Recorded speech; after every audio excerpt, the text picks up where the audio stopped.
नमस्कार दोस्तों स्वागत है आप सबका आपका अपना यूट्यूब चैनल सूरज शाहदेव में। मैं हूं सूरज शाहदेव। दोस्तों आज हम झारखंड के कुछ न्यूज़ों का आज हम विश्लेषण करेंगे इस वीडियो के माध्यम से। और विश्लेषण करने से पहले दोस्तों आप लोगों से छोटी सी रिक्वेस्ट होगी कि अगर आपको ये विश्लेषण पसंद आए तो इस वीडियो को ज़रूर लाइक करें, दोस्तों के साथ शेयर करें। और अगर आप इस चैनल में नए हैं तो इस चैनल को ज़रूर सब्सक्राइब कर लें। सब्सक्राइब करने से क्या होता है कि मैं जब कभी भी कोई नया वीडियो डालता हूँ तो उसका नोटिफिकेशन, उसकी सूचना आप तक पहुंच जाती है और आप उस वीडियो को देख सकते हैं।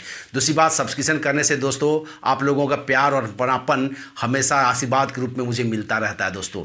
तो आज का जो हम न्यूज़ के बारे में डिस्कशन करेंगे दोस्तों, विश्लेषण करेंगे, वो सबसे पहला न्यूज़ होगा कि कल रथ मेला था। और रथ मेला होने के कारण जहां गुजरात में रथ चलाने का अनुमति वहां के हाई कोर्ट ने दिया, जहां सुप्रीम कोर्ट ने पुरी में रथ चलाने का आदेश दिया था, वहीं झारखंड हाई कोर्ट ने यह निर्णय राज्य सरकार पर छोड़ दिया कि राज्य सरकार जो भी निर्णय ले, अगर राज्य सरकार को चलवाने में कोई दिक्कत नहीं है तो रथ चला सकती है, या चलाने में दिक्कत हो तो रथ नहीं चला सकती है। और हेमंत सोरेन सरकार ने रथ नहीं चलाने की निर्णय लिया और उसको रद्द कर दिया।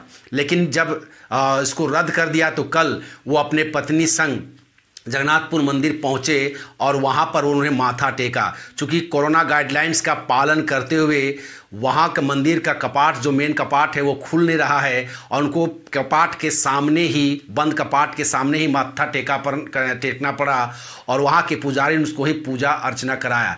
हालांकि बाद में उन्होंने संवाददाताओं को संबोधित करते हुए माफ़ी भी मांगी और साथ ही ये भी कहा कि आज उन्होंने यहाँ पर भगवान जगन्नाथ से प्रार्थना किया है कि राज्य की लोगों की सुख संपन्नता के लिए प्रार्थना की है और यहाँ कोरोना काल बहुत जल्द समाप्त हो जाए, इसको लेकर के उन्होंने वहाँ पर प्रार्थना की है और भगवान से दुआ मांगी है दोस्तों। वहीं पर दोस्तों अगर इसको हम गहन से अध्ययन करें दोस्तों, थोड़ा सा देखें तो हेमंत सोरेन जी चाहते तो यहाँ पर रथ चलवा सकते थे। रथ चलवाना बहुत बड़ा ये नहीं था। अगर हेमंत सोरेन जी रथ चलवाने की जिम्मेदारी अपने नियंत्रण में नहीं लेते और अपने पुलिस बल के साथ या अपने होमगार्ड के जवानों के सहारे, जिनको वैक्सीन लग चुकी है, वैसे लोगों को वो 100-150 वॉलंटियर लेते जो होमगार्ड या पुलिस जवान के ही होते और उन लोगों से रथ खिंचवाया जाता। और धुरवा क्षेत्र जो है, धुरवा क्षेत्र में धारा 144 लागू कर देती ताकि लोग वहाँ भीड़ ना आ जाए और सारे रास्तों को जो जगन्नाथपुर मंदिर की तरफ जाती है उन सारे रास्तों को, राहों को वो बैरिकेड लगा करके बंद कर देती है, पुलिस बल वहाँ लगा देती। तो राज्य की जनता या शहर की जनता वहाँ तक नहीं पहुँच पाती। और जब धारा 144 लागू होता और जब इस कार्यक्रम को लाइव टेलीकास्ट करवा देते तो लाइव टेलीकास्ट करवा देने से लोग घरों में ही बैठे बैठे इसका दर्शन कर पाते और वहीं से ही अपनी मनोकामना की वो पूर्ति करते या मनोकामना की इच्छा रखते। लेकिन हेमंत सोरेन सरकार जी को सलाह देने वाले जो लोग उनके साथ हैं, वे लोग उनको ये सलाह नहीं दे पाए। हालांकि दोस्तों अगर हम बात करें कि अभी झारखंड में जो कोरोना काल है, अभी वो स्थिति अभी गिरी हुई है, उसका जो संक्रमित का जो संख्या है वो 100 के नीचे आ चुका है दोस्तों। अतः अभी ये बहुत ही अच्छा समय था, कह सकते हैं कि इसको कम संख्या के सहारे हेमंत सोरेन जी इसको चलवा सकते थे। चूँकि इसके लिए जब नहीं चलवाए हैं तो इसको लेकर के हिंदू समाज में एक प्रकार का विरोध है और अंदर ही अंदर हिंदू समाज कहीं ना कहीं राज्य सरकार के कार्यकलापों से नाराज है दोस्तों। ये 300-350 साल से 329-30 साल हो गया दोस्तों यहाँ पर जगन्नाथपुर मंदिर में रथ का चलना और आज तक कभी ये बंद नहीं हुआ है। लेकिन पिछले 2 साल से यहाँ पर रथ नहीं चल पा रहा है। पिछले साल की अगर हम बात करें दोस्तों तो उस वक्त अगर नहीं चलाया था तो उसको जायज़ माना जा सकता था, क्योंकि उस वक्त जो कोरोना बीमारी था वो एक नई बीमारी थी, दवा नहीं था, वैक्सीन नहीं था, कुछ नहीं था, लोग जानते नहीं थे इसको कैसे रोका जाए। इसे लोगों को लगा कि लॉकडाउन ही इसका कारण उपाय है और लॉकडाउन के कारण ही पिछले बार रथ नहीं चलाया था। उस वक्त हेमंत सोरेन सरकार को लोगों ने क्षमा कर दिया। लेकिन अब लोगों के बीच में वैक्सीन आ चुका है, लोग वैक्सीनेटेड हो चुके हैं। अब इसकी जो फैलने की जो रैपिड स्पीड है उसमें भी कमी आई है। हेमंत सोरेन अगर चाहते, अपने दिमाग का इस्तेमाल करते, बुद्धि का इस्तेमाल करते तो रथ चलवा सकते थे दोस्तों। लेकिन हेमंत सोरेन के सलाहकारों ने उसको अच्छा सलाह जो होता है वो दे नहीं पाए। नतीजा हुआ कि हिंदू समाज में हेमंत सोरेन जी बदनाम हुए दोस्तों। वही दूसरी तरफ अगर बात करें, दूसरा न्यूज़ का बात करें दोस्तों, तो कल द्रौपदी मुर्मू यानी कि झारखंड की पूर्व राज्यपाल महोदया जो उड़ीसा की रहने वाली थी, कल विदाई लेकर वो अपने गांव चली गई। दोस्तों, हम सब जानते हैं कि द्रौपदी मुर्मू जी के स्थान पर रमेश बैस जी को यहाँ का नया राज्यपाल नियुक्त किया गया है और वो आज यहाँ आने वाले हैं और कल वो यहाँ का शपथ लेंगे राज्यपाल के रूप में।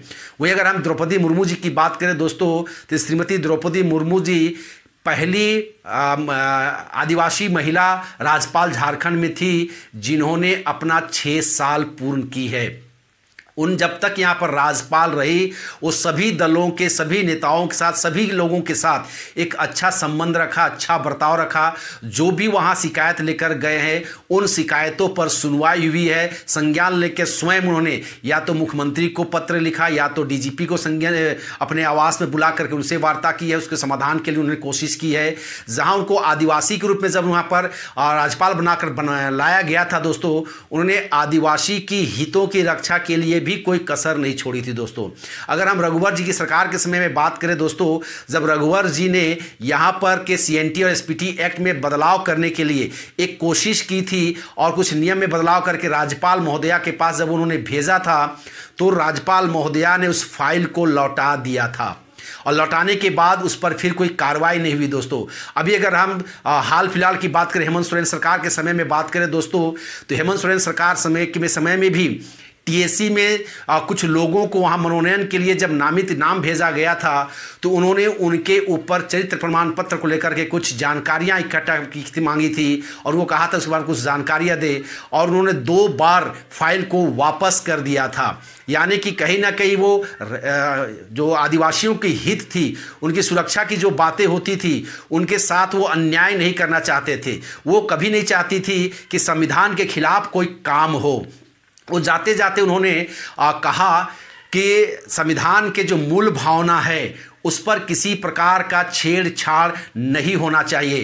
हालांकि उन्होंने ये भी कहा कि सीएनटी और एसपीटी एक्ट में कुछ परिवर्तन की ज़रूरत है समय के अनुसार। उन्होंने कहा कि पहले थाना का जो क्षेत्र था वो बहुत बड़ा हुआ करता था, जो अब बहुत छोटा हो गया है, जिसके कारण जो एक आदिवासी दूसरे आदिवासी को ज़मीन नहीं ले पाता है या खरीद बिक्री नहीं कर पाता है। इस बाध्यता में कुछ संशोधन किया जाना चाहिए क्योंकि अब थाना का जो एरिया है वो बहुत छोटा हो गया है पहले की तुलना में। इसे जब पहले जो कानून 1908 में बना था उस पर कुछ संशोधन उन्होंने इच्छा जाहिर की थी या उस पर हामी जाते जाते उन्होंने भर दिया। दोस्तों, दूसरी ओर दोस्तों, अगर उन्होंने बात किया जो टीएसी को लेकर के जब उन्होंने बात किया है, जिस प्रकार से यहाँ पर नियमावली में बदलाव किया गया है और जो राज्यपाल का अधिकार था उस अधिकार को मुख्यमंत्री अपने में निहित कर लिए हैं, उस पर भी उन्होंने कहा कि संविधान के मूल भावना से छेड़छाड़ नहीं होना चाहिए। उन्होंने यहाँ तक कहा कि मैं इसके बारे में फाइल मंगाई थी और उस पर कानूनी सलाह ले रही थी, कानूनी सलाह लेते ही मेरी ट्रांसफ़र हो गया और इस पर मैं कुछ नहीं कर सकी। हालांकि उन्होंने आने वाले राज्यपाल को इसके बारे में पूरी जानकारी दे चुके हैं दोस्तों, बता चुकी है इसके बारे में। अब देखना रिसर्च होगा कि आने वाले जो राज्यपाल रमेश बैस जी है जो कल शपथ ग्रहण करेंगे वो इस पर क्या कार्रवाई करेंगे। दूसरी बात होगा, तब तक के लिए दोस्तों नमस्कार, जय हिंद।